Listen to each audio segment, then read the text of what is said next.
Hey there, welcome back. Today we're taking a deep dive into generosity, Okay. and we're looking at it through a sermon by Apostle Dr. Paul N. Gitwaza.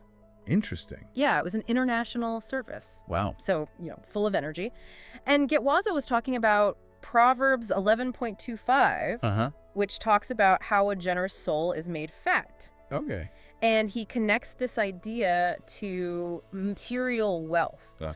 but also to divine blessings, I see. which I think is really fascinating. Yeah. And Gitwaza, he loves to bring in personal stories into his sermons. Yeah, he does. So I think this is going to give us a really unique perspective on what it means to be generous. It's so interesting how he starts this sermon. Yeah. He doesn't list off all these things we should do to be more generous. Right. He actually connects generosity to God's nature. Yeah. He uses John 3.16. Oh, wow. For God so loved the world as All a right. jumping off point. Okay. And that verse is so familiar to so many people. Right. But he uses it to argue that true generosity isn't just a human thing. Mm-hmm. It's about God working through us. It makes you wonder, doesn't it? It really does. Like even small acts of giving Yeah, could be part of something much larger. absolutely. It really changes how you view just everyday kindness. Yeah, for sure. And then he goes even further and he talks about the rewards of being generous. Oh, yeah. He goes beyond just saying good things will happen. Right. He brings in scripture, Yeah. like Psalm 112, 5:6, which talks about how generous people are blessed and secure. Right. And he also uses Proverbs 19.16, Right. which talks about lending to the Lord when you help the poor. It's powerful imagery. But you know what I think is so engaging about this sermon? What's that? He explains these complex ideas using really simple examples. Yeah, I love the analogy he uses about lending money to someone incredibly wealthy. Oh, yeah. Like Jeff Bezos. Right. You're not doing it because he needs the money. Right. But Gitwaza says it's like that with helping the poor. Oh, okay. It's like lending to God. And God repays with interest? Mm-hmm. Maybe not Amazon shares, Right. but unexpected blessings all the same? It really brings those scriptural promises to life. Yeah, it does. But then he does something else that I think is so effective. What's that? He shares personal anecdotes Yes. to drive his point home. Like the story about growing up in a home that was always open to visitors. Oh yeah, he talks about how there was always someone at their table. Even when it meant that he and his family might have to go without... That's amazing. For him, generosity wasn't a choice. Right. It was just part of his childhood. It challenges you to think about generosity not just as big intentional actions, Yeah. but as values that are instilled in us over time. Absolutely. And then there's that crazy story he tells about being stranded in a village with a friend. Oh, yeah. Their car broke down. Yeah, and they encounter this village chief.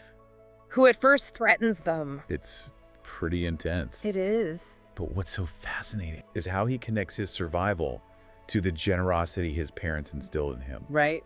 Because ultimately that chief showed them incredible hospitality. It was a complete turnaround from that initial aggression. He suggests there's this karmic balance, Uh-huh. a ripple effect of good deeds that extend beyond our immediate actions. It really makes you think about the impact that our own generosity might have. Doesn't it? Yeah, not just on the people we interact with directly, Right. but on other people down the line. Exactly. And that brings us to another one of his key points, Okay. the generational impact of generosity. How about that? He believes that the way we live, especially how we give directly, influences the blessings that our children and future generations receive. I see. He even uses an example from his own life. Okay. He talks about how his brother once showed kindness to a customs official. Wow. And years later, that act of generosity came back around to benefit Gitwaza himself. Really? Yeah, it opened doors to opportunities he never could have imagined. That's a powerful example of how these small acts can have such far-reaching consequences. This idea of interconnectedness really resonates with me. Yeah, especially in a world that often feels very individualistic. Exactly. Makes you really question the limits of our actions. How far does the impact of one act of generosity reach?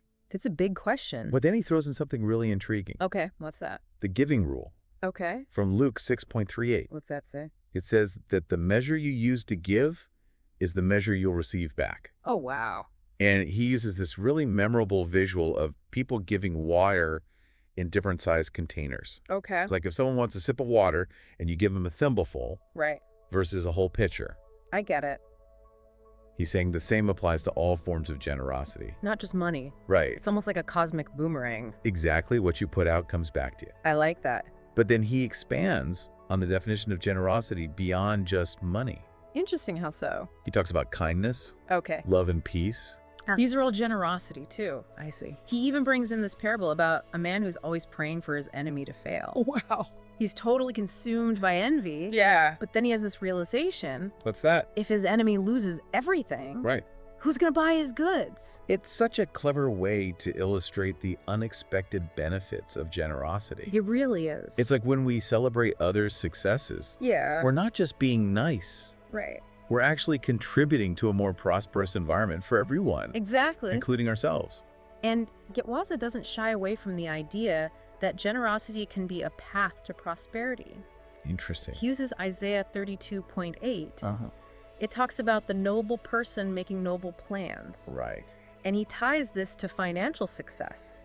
I see. He uses the story of Abraham as an example. Oh, yeah, from Genesis. Yeah, Genesis 12.1 through 3. Mm-hmm. He highlights how God called Abraham to leave his home Right. and promised to bless him so he could bless others.